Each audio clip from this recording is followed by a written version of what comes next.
Live from the Cactus Creek at Agyei, he is the king of prime time, Ghana's undisputed entertainment laureate, and still the youngest old man in Ghana. Put your hands together, show some love for the indefatigable KSM.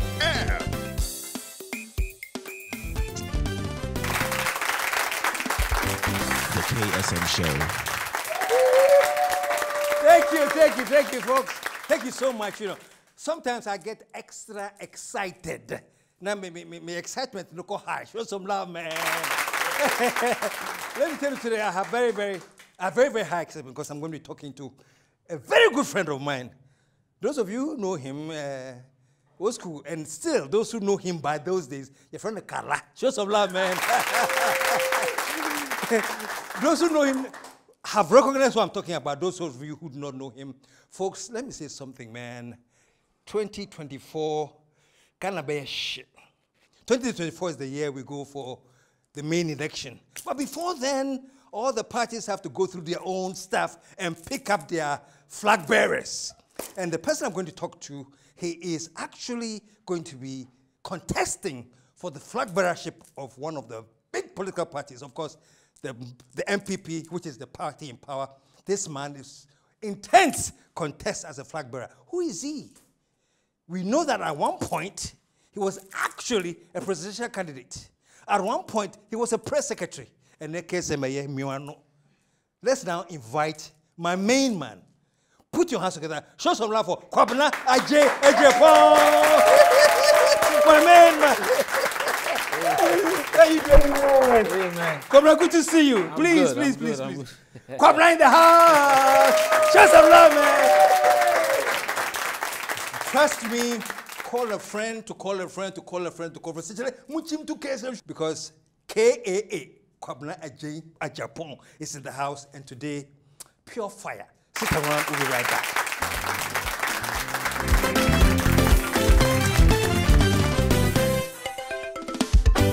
The KSM Show. Hey, wait! Go left. Come. Straight. Push up. Hey! Oh, sorry, madam. I don't see him. You kept asking me to come back. You can't control what will happen, but you can control how you respond to what happens when it happens. Welcome to SIC Insurance. At SIC Insurance, we are always ready to come to your aid when the unfortunate happens. Call us today for your motor, accident, fire, burglary, travel insurances, and more. Or visit our website or any of our branches nationwide. SIC, our promises are sacred. Okay, folks, I call it CCC. C means Cactus Creek Christmas. Now, this Christmas, all the action is there. And it starts on the 17th with KSM on the grill. And that's when we are hosting a beautiful pool party. And I will be at the grill. And I'm part of my grill, you'll be shocked. So please make sure you join us on the 17th of December, starting at 1 p.m. KSM will be on the grill. And on the Christmas day itself, I'm talking about the 25th, we are featuring De La Hayes. Amazing female band, and they are going to be playing on Christmas Day, also same time, starting at 1 p.m. De La Hayes on Christmas Day at the Cactus Creek. Cactus Creek. It is no longer Ghana's best kept secret. It's an open secret. So serene, so heavenly. And the meals? Just like home cooking. Cactus Creek. Your soul will thank you. Call or WhatsApp 055-039-5007. Pulse is having their Christmas promo way before time, and all the prices have been reduced. So all you workout fans, call Pulse right now and register with Pulse for some decent promotional rates. Pulse Fitness Center, the premier destination for fitness in Ghana.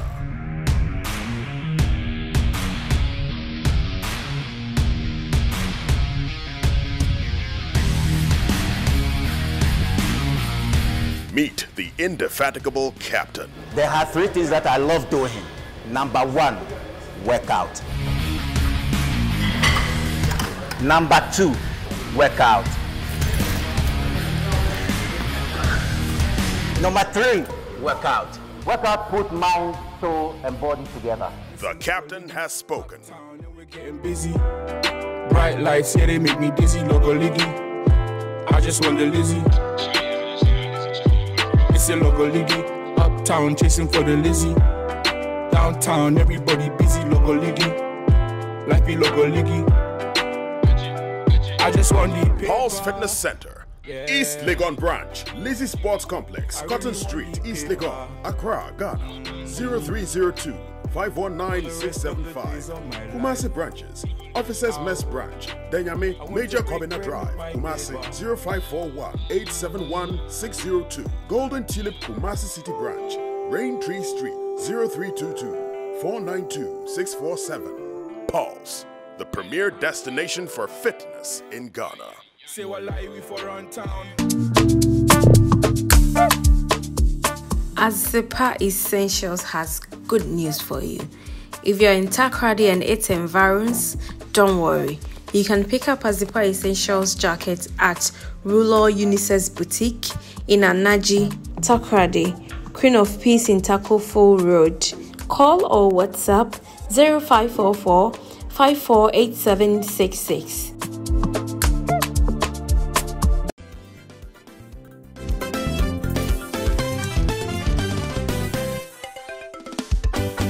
KSM Show. Now, I have 2 birthday wishes. One is belated, one is upcoming. The belated one goes to my own president and senior Kofo, former President Kofo. It's a birthday on the 8th of December. Happy birthday, senior. Where you be my if you die. And the next one goes to my boy Bismarck. And here next Tuesday. He does everything for me, man. The guy has gardening, or driving me, or DOP, or be a for Bismarck, or you can call him Bishop. Do it hard. Bishop, happy birthday to you too, coming on Tuesday.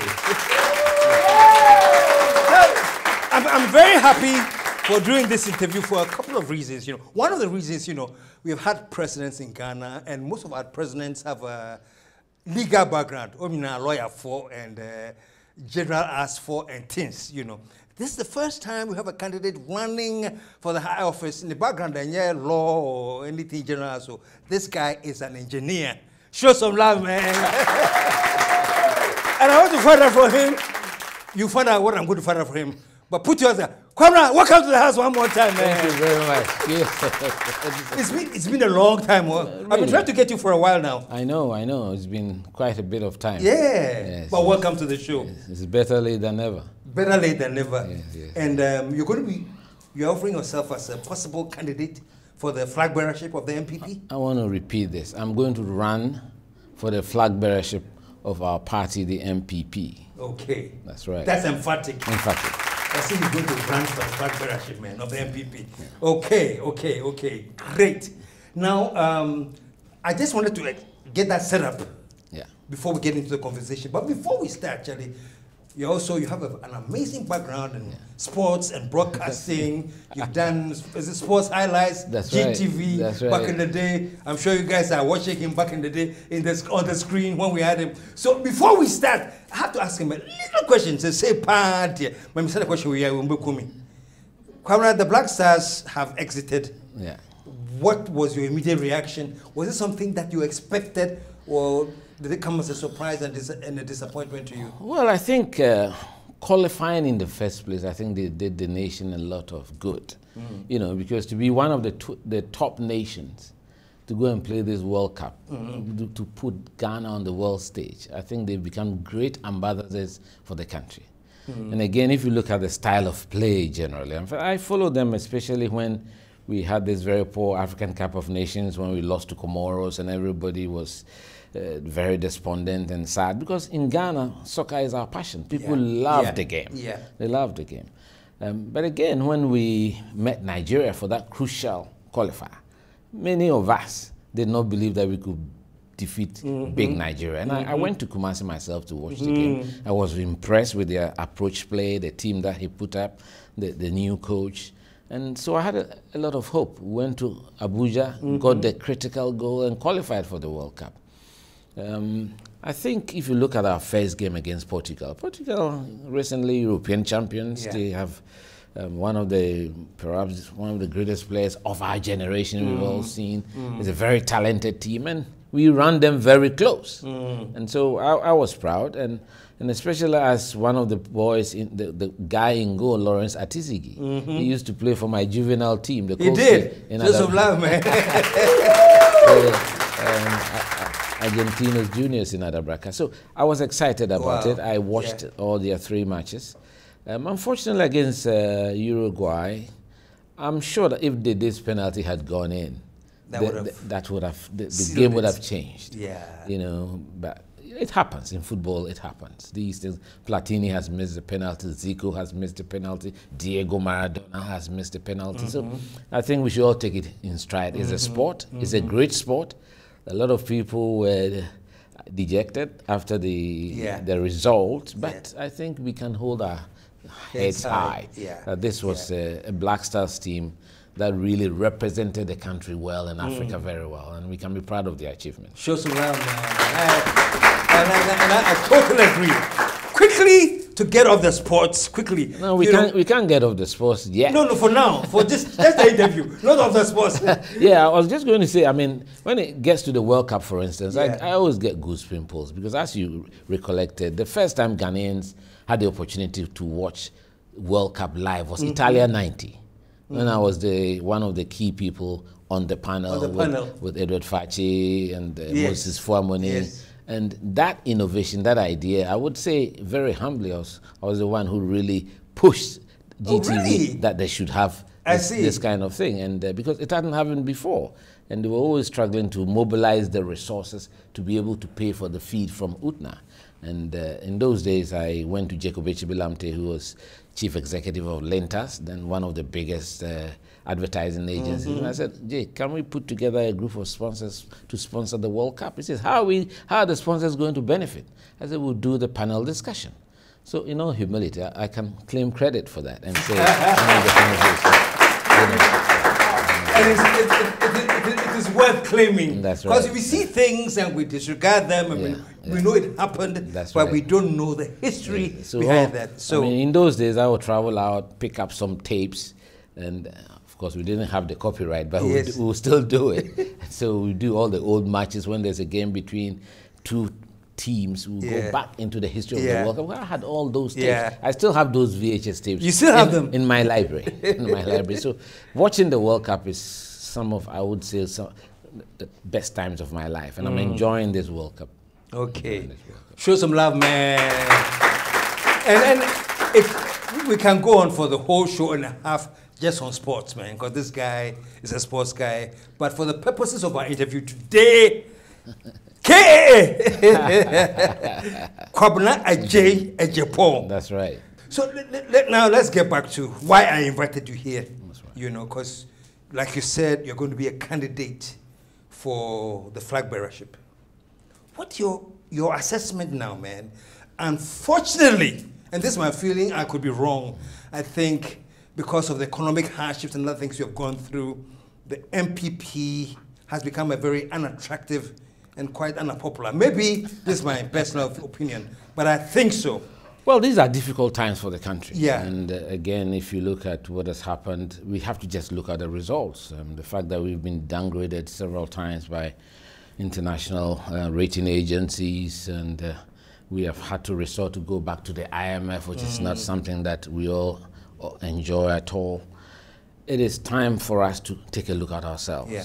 I'm sorry to cut you in, because I remember when it became clear that we're going to go to the IMF, I heard lots of sound bites from you saying that if we are going to decide to go to the IMF, then you expect a resignation from Ken Ofori-Atta because he has been so opposed to it. You don't see how he could be leading a decision. Was that what you said, or am I misquoting that's what I said. I mean, I think in politics, one has to be honorable and be responsible for your actions. When you superintend the economy, and you take us to this point where our debt has become unsustainable to the extent that the IMF is asking us to give them a program that they can support to give us credibility, then again, especially as you have come out openly and told the Ghanaian people that we're not going to IMF, you know, you can't do around about 10 and expect to lead that same negotiations. It's not done anywhere. In any parts of the world, you do the honorable thing and stand down. But he has refused to stand down. He's still the finance minister.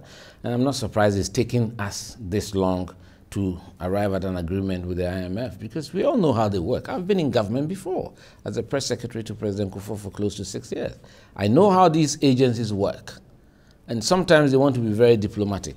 I'm sure they are not happy that he is the one leading it, because in their view, they want a stark departure from what conditions brought us this far. And the first thing that should be done, I was expecting the president to do so, was to relieve Ken of his duties, but he hasn't done that. That is his choice. You know, we should expect very tough negotiations going forward, and it's not going to be easy. It's not going to be easy. Yeah. You're one of the very, very, very few people from the MPP party who has vocally come out and said certain things must change, things are not right. Are you betraying the cause of the party? Not at all. Deviating? I mean, not at all, KSM. My views have been known for a very long time. Even when I was General Secretary, I mean, I had this interview, a public interview, and I stated that I don't like the way, as Ghanaians, we are living beyond our means. Our governments are too large, and this is what I said even before we came into office. Governments are too large. It's not for nothing that the Constitution, the framers of the Constitution, asked us to have a limit of 19 cabinet ministers. And I don't think you expect ministers should not be a part of the cabinet. And so I believe in small government. When it's small, mean, and consistent, then they are likely to be more efficient and effective and deliver to the satisfaction of the Ghanaian people. And of course, I mean, if you look at this year, for instance, the city has been in a tailspin. There's a complete loss of confidence in how the economy is being managed. And we have to say it. I mean, these are things that you cannot hide. It hits everybody, whether you are MPP, you are CPP, PNC. The fact of the matter is that, I mean, if it took me 800 cedis to fill my tank, the last time I checked it was 1,760. This is a fact. And I believe in results. As an engineer, I just deal with results. I don't care about what you have done or what you are doing. It is the outcome that matters to me. And I think that as Ghanaians, we should be very results-oriented and performance-based in whatever we do. And we should be more nationalistic and less partisan, you understand? So party politics is there to serve society. Political parties are vehicles that are used to develop our country. And so the political parties in themselves cannot be more important to us than our country, Ghana. So if something is going on in your party and you're happy with, you should be able to voice it out. We cannot have, and especially our tradition, the MPP, we are the tradition that has been primed on debate, discussion, and views of opinion different, sometimes arguing intensely within our political tradition. That's how come it has survived all the 65 years of Ghanaian politics. Do you think that that aspect is lost? The debate and It is really disappeared, and that's what I worry about. That's the more reason why I feel animated to get into this contest, to elevate the discourse, to have a proper discussion about the country and the things that we should do to safeguard the future generations. That's what politics is all about. It's about the welfare of the Ghanaian people, especially the underprivileged. I think every political leader needs strong people around him so that they can have useful discourse to promote the development of our country. There should be no time for praise singers, bootlickers, yes men, and sycophants. Is that what you feel now, that maybe... I think generally Ghanaians have become what I call enablers. When I say enablers, in Ghana, when people get into position, everybody rallies around them and then they worship them. And all of a sudden, it goes into their head, they lose their sense of focus and what they are expected to do. I mean, even take an example of when people become ministers. You go into a vetting or cabinet hearing and all the chiefs are behind you. What's the need of that? It's not seen anywhere in a developed society.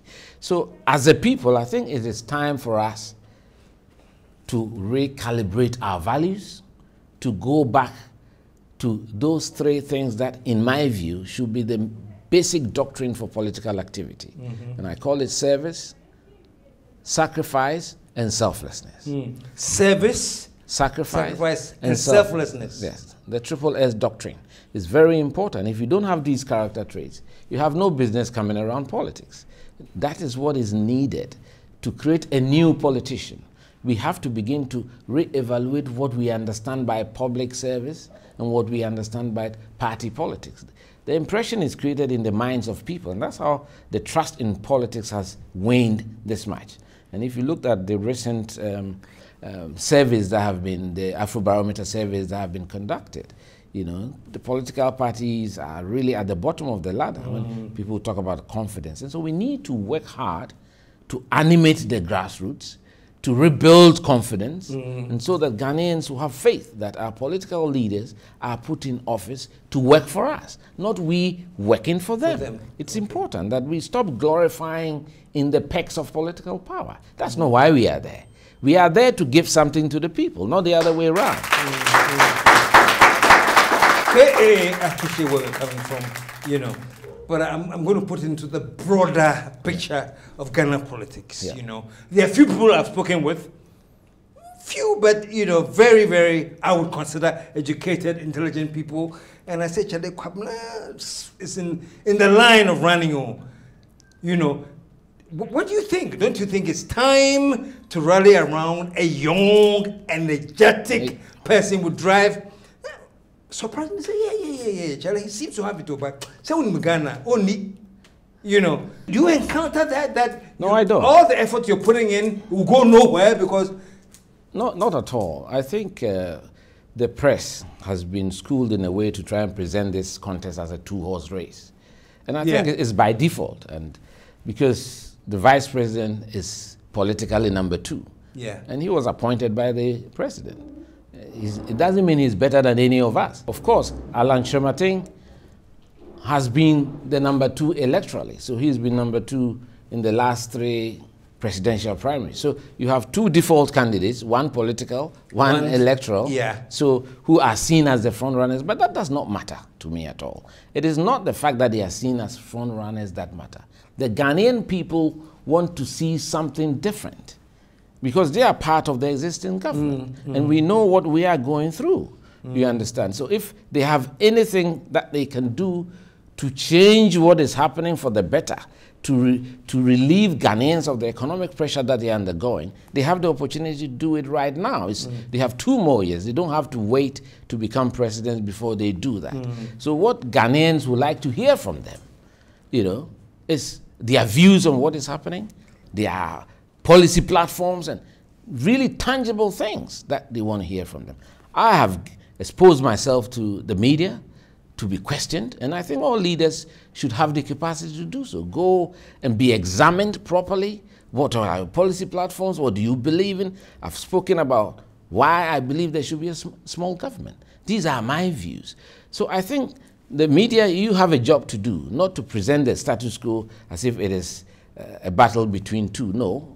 The 200,000 polling station executives who are going to fight, who are going to decide who leads our party, they are looking for something different. And I've spoken to a lot of them, and I give myself a very strong opportunity of causing a major shock in this country. I like that.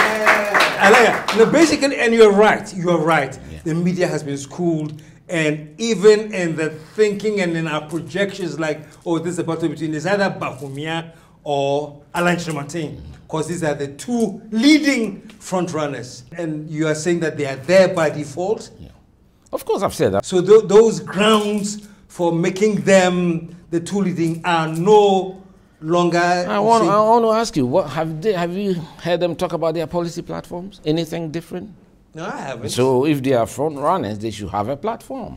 I'm telling you what I want. I think, for instance, that there should be separation of powers, and that there should be a clear distinction between the parliamentary system and the presidential system.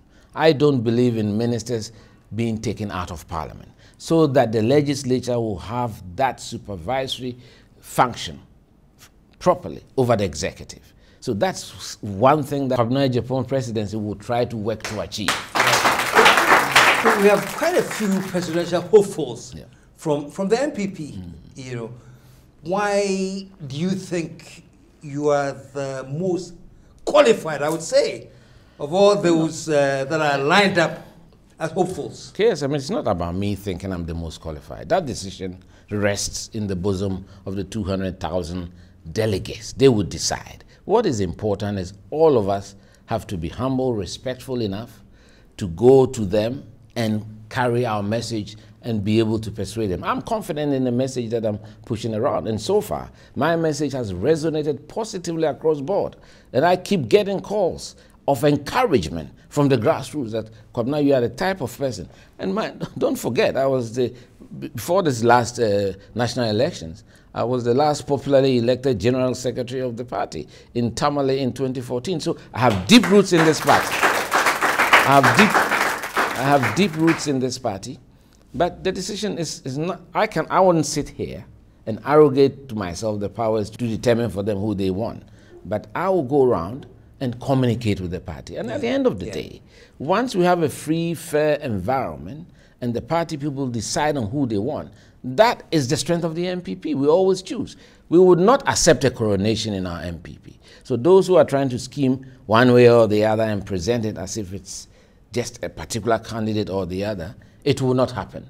And the party people are primed to deliver a very big blow to those who think that way. And when the campaign starts, then you begin to see the shining star. Yeah, it hasn't started. You begin to see the shining star KA flying around the country, and I will do so.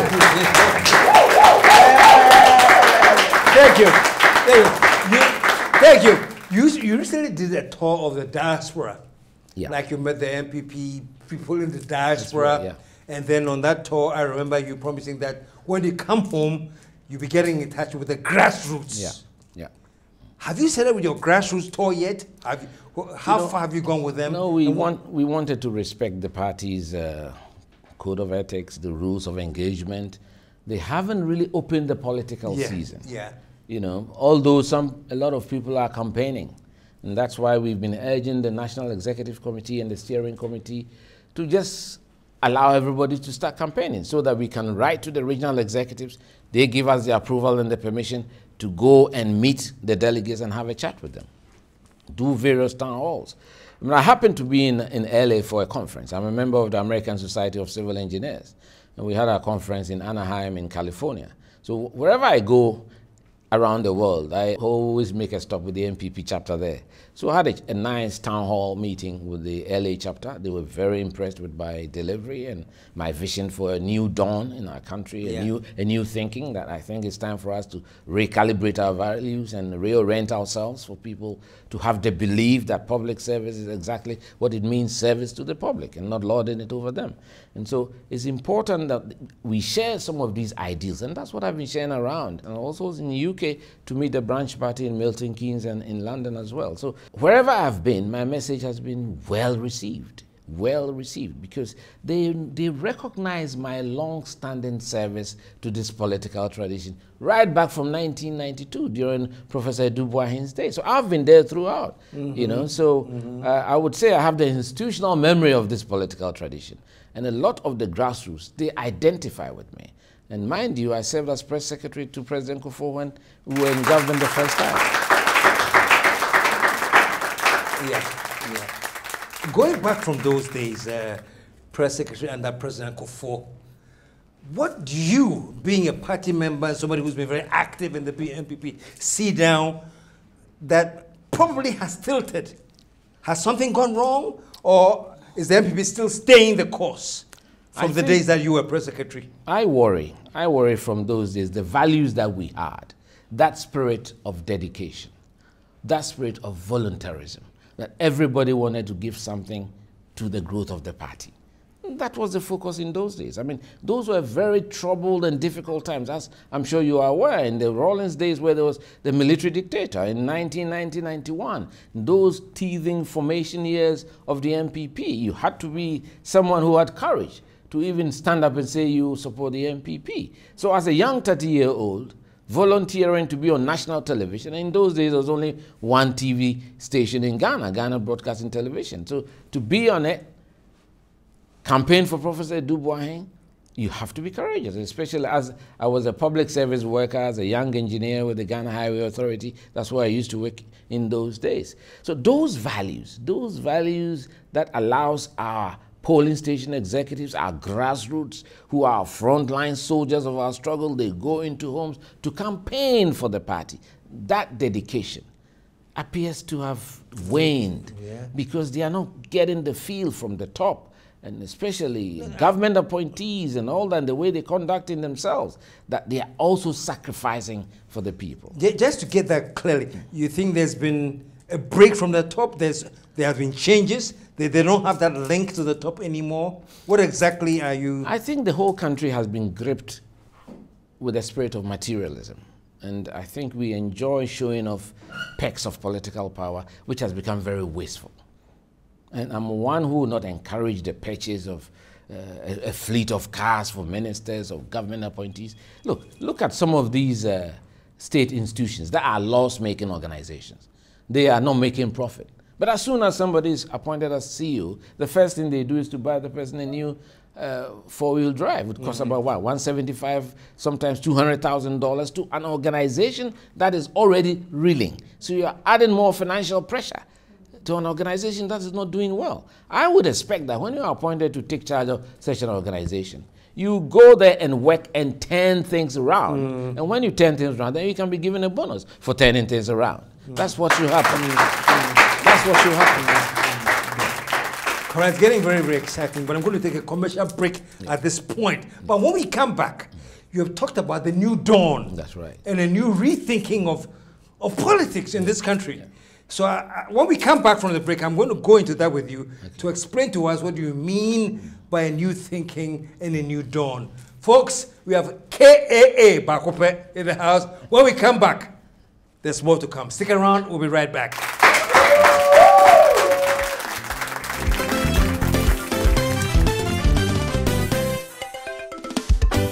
The KSM Show.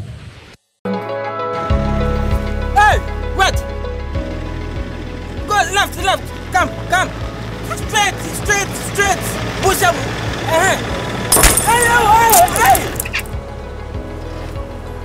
Oh, sorry, madam, I not see him. You kept asking me to come back. You can't control what will happen, but you can control how you respond to what happens when it happens. Welcome to SIC Insurance. At SIC Insurance, we are always ready to come to your aid when the unfortunate happens. Call us today for your motor, accident, fire, burglary, travel insurances, and more. Or visit our website or any of our branches nationwide. SIC, our promises are sacred. Okay, folks, I call it CCC. C means Cactus Creek Christmas. Now, this Christmas, all the action's there.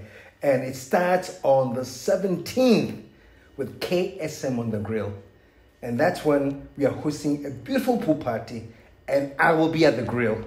And I'm part of my grill, you'll be shocked. So please make sure you join us on the 17th of December, starting at 1 p.m. KSM will be on the grill. And on the Christmas day itself, I'm talking about the 25th, we are featuring De La Hayes. Amazing female band, and they are going to be playing on Christmas Day, also same time, starting at 1 p.m. De La Hayes on Christmas Day at the Cactus Creek. Cactus Creek. It is no longer Ghana's best kept secret. It's an open secret. So serene, so heavenly. And the meals? Just like home cooking. Cactus Creek. Your soul will thank you. Call or WhatsApp 055-039-5007.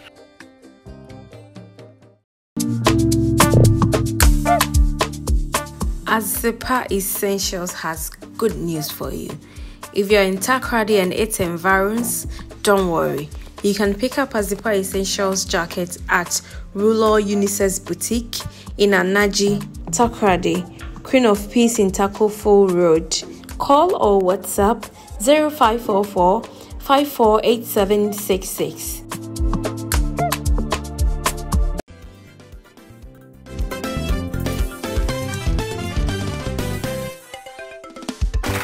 The KSM Show. We're back, and thank you very much. And as I said, we have KAA in the house, man. Kwabena, Agyei, Agyapong. Put those hands together, man. What I've come across, Kwabena, is some literature about you talking about you are promising a new dawn in the politics of Ghana and a new attitude to politics. How different is it from what we are seeing now? What is the new dawn, basically? Well, basically what I want the Ghanaian people to understand is that politics is about service to society. When I say service, the kinds of difficult, hard decisions that have to be taken by leadership will be taken under my watch. I want to impose discipline and order. There will be a strong sanctions regime so that when people fall foul of the law, they know that they cannot get away with it. You know, and that's the kind of leadership that I want to offer. Decisive, firm, and ensure that we look at Ghana as one holistic unit. And then by reducing waste. We have to reduce waste. It's absolutely vital that we reduce waste in our country. As I said earlier, our governments are too large. I will operate a very small government. I would not exceed the 19 ministers. I think every minister... No more than 19 ministers? No, it can be less than that. Because you can consolidate a lot of the ministries in Ghana today. And I can give you several examples. I will bring water resources back to Works and Housing to have one Ministry of Public Works. That should be there. Transport should have aviation, railways, and all that. Ports and harbors, all should be part of transport. It should not be outside transport. Of course, a similar thing can be said for aquaculture and fisheries. It should be under agriculture. And then I think the natural home of youth and sports is education. So you can consolidate the ministries and be able to go below the maximum that the Constitution requires of you. And then also there should be one deputy minister for every ministry. I've never bought into this idea of having sometimes 3 and even 4 deputy ministers in one ministry. It makes the government too large. It's too large. So the president has one vice president. So every minister should have one deputy. Once you do so, it's 19 times 2 is 38. And of course, you are saddled already with 16 regions, which is not something that I'm very happy about. I've never been... You have too many regions? Of course, I think we could have made it 12. I mean, Volta region, I think, because it's so elongated, to expect people from Pasa in the OT region to come to Ho is a bit of travel. So I understand Volta, and then the Western region as well. But the Northern region is so wide, and Tamale is so central. To have that small Northeast with only 6 districts as a region, in my view, is not very helpful. The same with even Ahafo, which is only 6 districts as a region. You know, so, but it's there already. But these are my personal views. Okay. And, let me just quickly ask this, because at one time you were the campaign manager for our president now. That's right. You were running his campaign. That's right. And basically a campaign manager is one who drives the whole campaign. That's right. And you're telling me all of this on TV. Have you had a chance to sit down with your former boss and say, Your Excellency, I think so. Why diabetic Accra? Maybe this is a better way to go. Have you had that chance? I'll go back. First and foremost, I was campaign manager of his first presidential push in 1998. That was way back before we got into government in 2000, and I became the press secretary to President Kufuor. But of course, I think all of us are aware, even as close as 2020, he invited me to accompany him during his re-election campaign. And I traveled all the 275 constituencies with him, you know, and he got elected as the president of the country.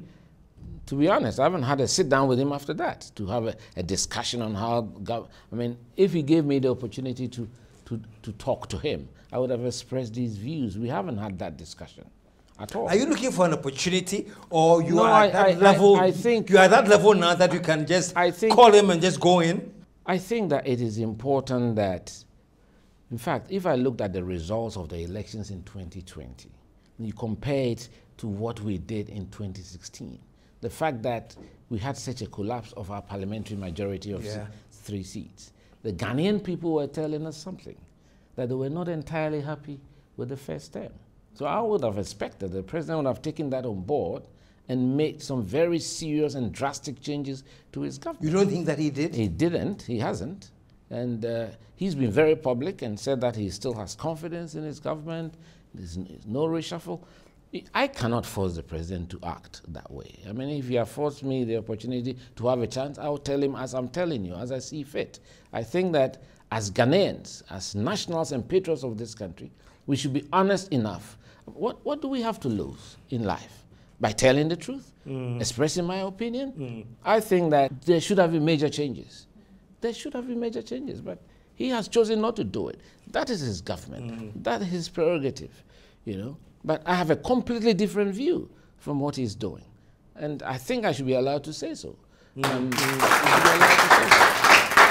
If you were the president now, yes, what would you have been doing different? I'm telling you some of the things at least. You see, in economics, you have to start with controlling what you can control, changing what you can control. Because there are two wings of economics. What you are bringing in, what we call the revenue, and how you spend the money. Okay? Revenue is difficult to control a bit because you're not sure. You can only estimate what you will get. But what you are spending, you can control. Yeah. So charity begins at home. So you start making the cuts where you can cut, reducing the size of your government. I mean, that's something that it's a no-brainer that you should do. I don't understand why we have so many ministries. Sometimes it's not the quantum of money that you save, but the moral signal that you send to society. Because if we are telling society that we should tighten our belts and that there's austerity and all of us have to struggle, then they have to see you taking the lead, leading by example. You understand? So I was completely dissatisfied when in the heat of the budget debate, you had ministers who were watching football in Qatar. I mean, that for me, the optics were poor. You know, and I cannot understand how the chief of staff could have authorized for them to be outside the country when we are discussing our budget in such difficult circumstances. And these are things that have happened, and they are not good, and we have to call a spade a spade. I cannot say because I'm a member of the MPP, a member of the National Executive, or a former General Secretary, so I can't tell the truth. We have to lead and inspire the youth. We need the youth to know that this is a country that we should all be prepared to die for. The only way we can do that, is to be very upfront and truthful. And I think when leaders have people like that in our country, it helps them to stay the course. Because right now, it appears sycophancy has become an enterprise in this country. And that praising... I like that a lot. He's talking about sycophancy has become an enterprise. Please, come on that a little bit more.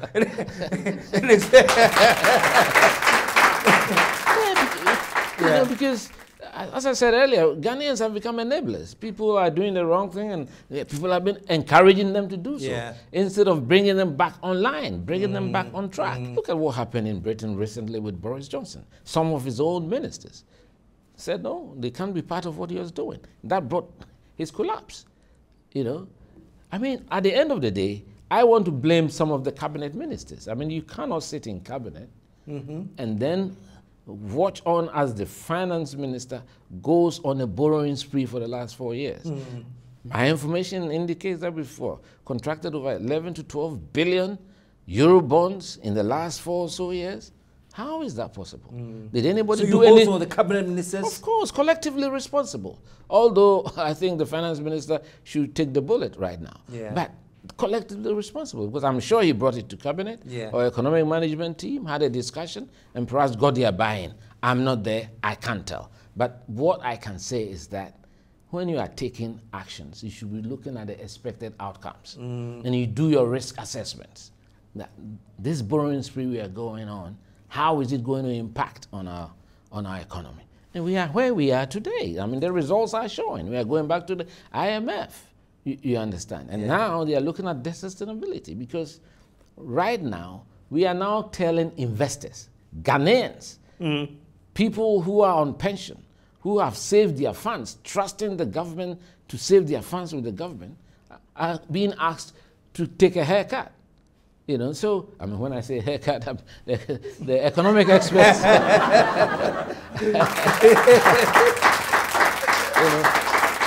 And again, I mean, sometimes I get a bit, I would say, worried by the kind of economic verbiage that they use to confuse the Ghanaian people. Okay. You know, these so-called economic experts. Yeah. It's a very simple thing. Yeah. You need to tell us what exactly it is. Where are we? What is the score? Assuming that you, KSM, you saved 100 cedis with the Bank of Ghana. You went for some long-term bonds and you're expecting to be paid 30 cedis every year. What is the score?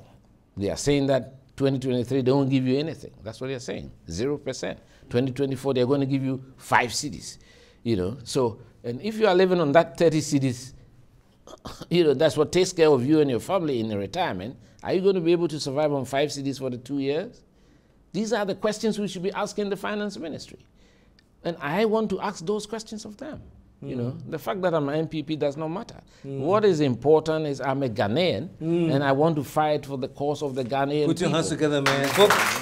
No, I don't mean to cut you off, you know, but what you're saying hits home to me because one of my basic complaints is that we have lost that Ghanaian-ness in our thinking, in our attitude. The focus is all on party. It's wrong. But you are saying we have to roll that back. Ghanaian. That's right. That's why I talk about a new dawn. I mean, we have over-politicized even the public services. Yes. There are some technical organizations that people grow into that organization, like VRA, ECG, Ghana Highway Authority, AESL, many organizations like that can do with less political tampering. Of course, the Constitution allows under Article 71, the infamous Article 71, to appoint the CEOs of these organizations. That's fine. That's the president's prerogative. But sometimes they've gone down to the deputies and even created deputies where there are none. So you are increasing the cost to the organization. You know, so these are things that have to be stopped. And Agyapong's presidency would definitely make sure that it is slim, mean, tight. Thank you. And that is great. It leads me to the next question. Kwabena, Agyei, Agyapong. How different is your president going to be? Because I said at the beginning that right now, the party, for whatever reason, is not as attractive as it used to be. What is your message to the people of Ghana to say, look, listen, we are going back on track to become what we have always been? What are the things they're going to do differently to assure the Ghanaians that this MPP understands and this is what we have always been? Of course, to hold public services liable for their conduct. For instance, we've talked about the Galamsey, and we have the Minerals Commission, we have the Precious Minerals. These are state officers that have been put in place, are paid to discharge their duties. If you're not doing it, you have to hire and fire. And go back to the famous banking collapse and how much money has been used to solve the problem? 25 billion. And there are still people walking around who have not been punished for all that they did with the taxpayers' money. So once we do that, we have to reduce the impudence. When people know that they will get punished for falling foul of the law, and we can impose order and discipline and make sure that regulations are respected. I mean, in this country, people can just drop a trip of sand in the middle of the road and nobody does anything. I mean, that has to stop. You know, so we've got to impose order. Serious order has to be imposed. There should be discipline. And that one is priority for me because everything we have in this country, the laws are there. The reports are there. There's nothing new. We've practiced ERP, FinSAP, HAPIC, everything. We've tried everything. It's just the fact that there's poor enforcement, there's lack of implementation, and therefore what I call quality control and quality assurance is lacking in all aspects of our life. Our attitude to work. I mean, you go to a ministry or a bank and you present a piece of paper that should last you 2 hours. They'll tell you to go back and come back in 2 weeks. That kind of thing has to stop. I totally agree with you. And it starts from the top. When the Ghanaians are very interesting. They are very interesting. They take their inspiration, the signals from what they are sitting from the top. And once they see that you are not going to tolerate this kind of behavior, I'm sure they'll all fall in line. They will fall in line. Okay, it's as if you almost anticipated my next question and you answered it, because they're going to say, Kwabena, the Ghanaians don't have the discipline, we don't have the regulation, we don't have the things that we know, the discipline basically. Yeah. What you're saying is nothing new to us hearing. Yeah. And so what can we do next? But you answered and saying we should start from the top. I mean, for the example, president should have made examples of his own press secretary, his own director of communications. There are certain things that should have happened. We all know, there are things that are ongoing. Ministry of Finance, I have said. You make an example of him, it sends a strong signal to the rest of your government and the rest of your country. And so you have to be a listening president. You should be decisive. Take action when there is a need to take action. I'm a very decisive person. I would not bother at all. I don't think twice about hiring and firing and taking action that will restore the confidence of the Ghanaian people in political authority. That would be a stark departure from what you're if you were president, then who would you have fired? Who would you have said, you're not adding value? You're not adding value. Clear from the deck. I think my views on these matters have been made public. I said those who are, most importantly, the economy is struggling. And so to restore confidence, the managers of the economy should go. And that the managers of the economy should go. They should all step aside. Why should you wait for them to step aside? You are the president. You should take action. Once you take action, it will that's very loaded. He's saying that looking at things, those who are alleged to be managers of the economy. Not alleged, they are managers. They are the managers. They are managers of the economy. They're not alleged. Don't dance around it. I mean, don't dance around it. I mean, right now, people's funds are at risk. Everybody is struggling. There are strikes all over. You need to restore confidence. The only way you can restore confidence is that you become sensitive to the plight of the people. And you take certain decisions that you can go and sit with the unions and say, look, we know you are struggling, but we are also cutting back. I've done this. This is not a time for proposals. This is the time for action. Action, proper action. So you take action, sack a few people, send a signal to the rest of the country that we are on a war footing. These are not normal times, KSM. And when the abnormal times demand very difficult decisions and actions, and that's what I expect. And if I was in his shoes, a lot would have happened.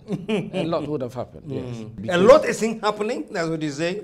There's so much that could have been happening, but they are not happening. Of course, I know this MPP, what we stand for. And we are pro-business. And business people are suffering, and they are crying. And sometimes you have to listen to their cries. You have to engage with them. And the only way you can carry their confidence is when you are leading by example. That's, if you want them to cut back, you have to cut back yourself. It's as simple as that. We cannot continue to enjoy the largesse of political power. I mean, for instance, I've had occasion to comment about the fact that this year was not the time to buy a new fleet of cars for ministers.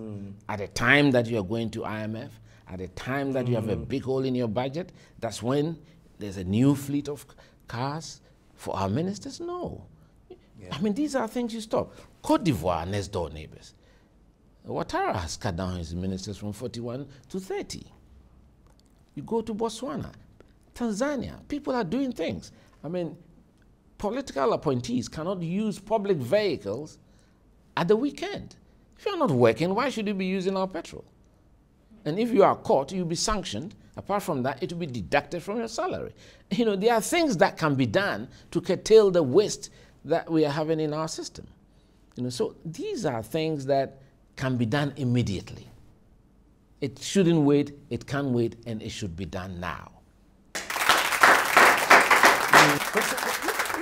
Let me say this, that right now, all those candidates that have come up and then representing MPP to fight and to move on and to take over from Nana, you are the only one that seems to be speaking directly about some of the things that the party is doing that you think there needs to be a deviation from.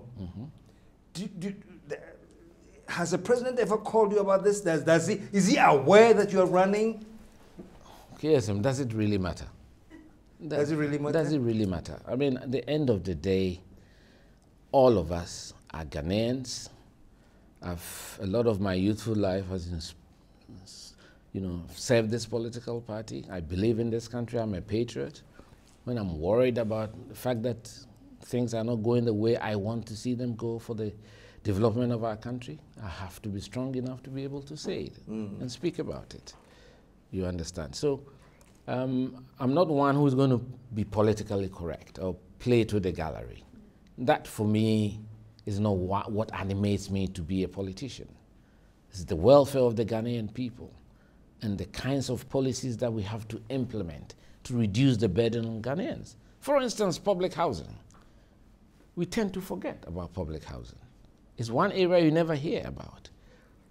Even the redesigning of our built environment. And I'm a technical person. I cannot understand for the life of me why people are having to travel from Oyarifa, Oyibi to come and work in Adabraka. When we can redesign and re-engineer the space, make it a better human settlement, and get them to reduce the commute that they are doing and damaging the atmosphere with the effusions from their vehicles and all that. So there's a lot of things that can be done to change what is happening in our country. It's down to planning. And as it's been said, if you fail to plan, you are planning to fail. So we need long-term planning of our human settlements. I was just driving up where we are having our, we are in Agyei today, and if you look at the vegetation that has been removed along the way, are we really protecting the ecosystem? So all these things have to be engineered properly. Let me just throw this in. We have had lawyers and the journalists, and that's just by the way, as our president.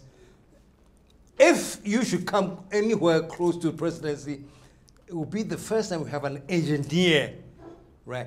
Is there something about engineering that's different from having a law background? Because when I'm listening to you, you seem to be talking about specifics. That's Number right. one, you seem to be talking about results. That's what you look for. What is the outcome? That's right. Is that what you think you are bringing to the... That's what I'm bringing to the table. I'm results-oriented, I'm mission-minded, and I'll chase progress. It doesn't matter the actions you take. It is the outcomes that matter. You understand? So that's what we bring to the table, because as an engineer, if you design a bridge, you have to build it. Yeah. So you live by what you build. And if you have any inefficiencies as you are building, you'll be exposed. And so you are very careful to build in redundancies and make sure there's a safety factor. So that is what sets us apart from other people.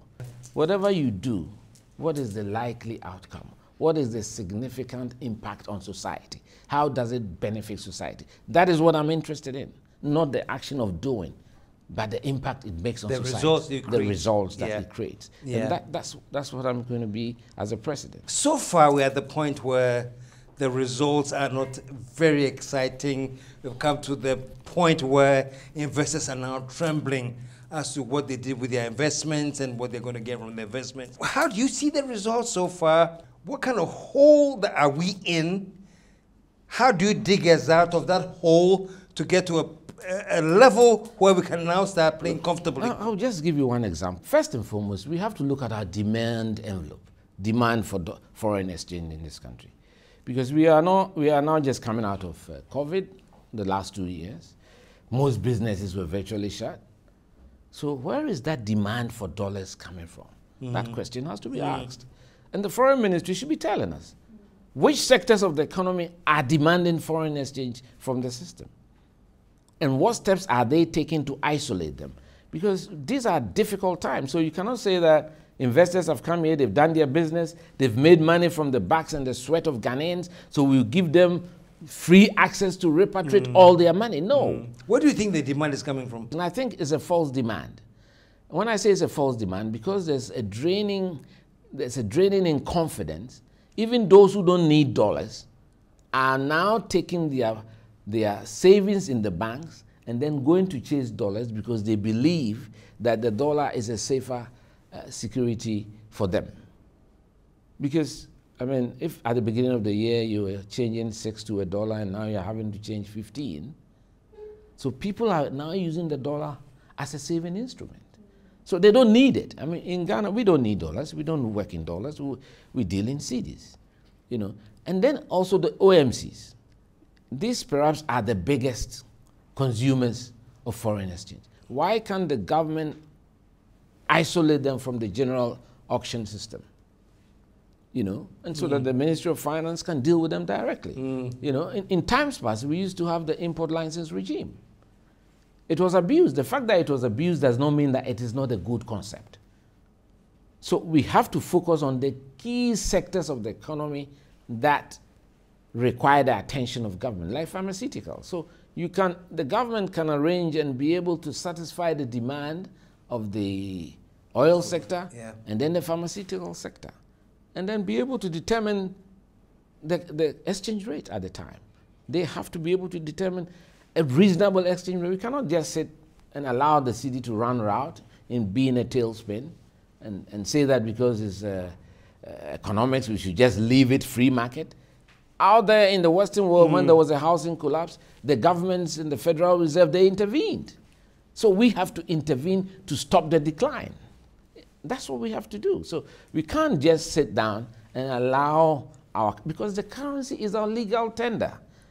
And if we don't do something about it and restore confidence in it so that more Ghanaians would like to save in cedis. But right now, there has been an attempt, and everybody is trying to put, I've been speaking to some of the banks, there's been some panic withdrawals. You know, and now that we are talking about your investment, you may not be able to get your dividend, that is even going to be worse. How are you going to encourage the Ghanaian people to go back to the banking culture? And that is something that is crucial for the development of our economy. Unfortunately, we have come to the time where I have to wrap this up, but this is getting exciting. I'll just need another 15 minutes with him, but we're breaking now because we have to stop the show. But KSM, I've been told by a bird who whispered into my ear, today is your birthday.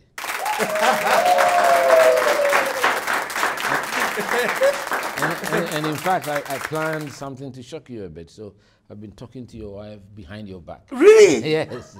And to the cake, I'm going to deliver it to you on set. Oh my goodness! Oh no!